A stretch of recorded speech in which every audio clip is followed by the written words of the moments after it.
Hello শিক্ষার্থী বন্ধুরা, কেমন আছো সবাই? আশা করি সবাই ভালো আছো। আজকে তোমাদের উচ্চতর গণিত বইয়ের চতুর্দশ অধ্যায়ের সম্ভাবনা থেকে একটি সমস্যার সমাধান করে তোমাদের দেখাবো। শিক্ষার্থী বন্ধুরা, আমরা কিন্তু জানি যে সম্ভাবনার মান 0 থেকে 1-এর মধ্যে সীমাবদ্ধ থাকে, সেটাই তোমাদেরকে এখন প্রমাণ করে দেখাবো। তাহলে আমরা শুরু করি। আমরা ধরে নিই কোন দৈব পরীক্ষার সসীম নমুনা ক্ষেত্র হচ্ছে S। সসীম নমুনা ক্ষেত্র সমান S। নমুনা ক্ষেত্রকে আমরা S দ্বারা প্রকাশ করি। আর এই নমুনা ক্ষেত্রের সাথে সংশ্লিষ্ট একটি ঘটনা এ হচ্ছে একটি ঘটনা। সুতরাং আমরা লিখতে পারি সসীম নমুনা ক্ষেত্রের মোট নমুনা বিন্দুর সংখ্যা, মোট নমুনা বিন্দুর সংখ্যা লিখতে পারি n of s। আর এর অনুকূল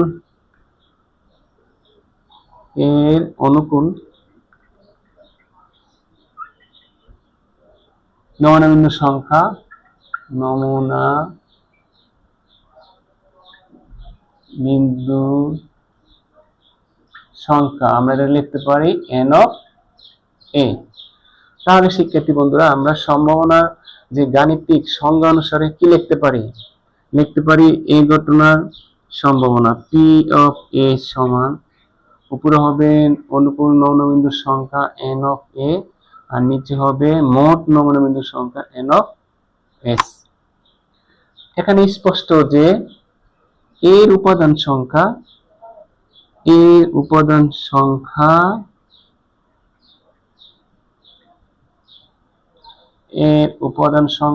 হবে 0 থেকে n of s এর মধ্যে। কেন? যেহেতু আমরা ধরে নিছি s হচ্ছে সসীম নমুনা ক্ষেত্র, তাহলে আমরা লিখতে পারি সুতরাং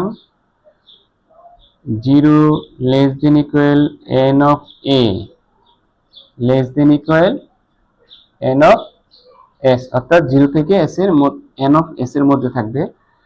এখন আমরা কি করব? উভয় পক্ষকে n of s দ্বারা ভাগ করব। সুতরাং এই 0 কে n of s দ্বারা ভাগ করলে 0ই থাকবে, less than equal এখানে থাকবে n of a, নিচে থাকবে n of s less than equal, এখানে আমরা কি পাবো? 1 পাবো, যেহেতু n of s দ্বারা উভয় পক্ষকে ভাগ।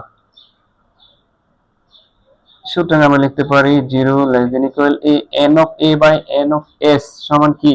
p of a। তাহলে p of a less than equal 1।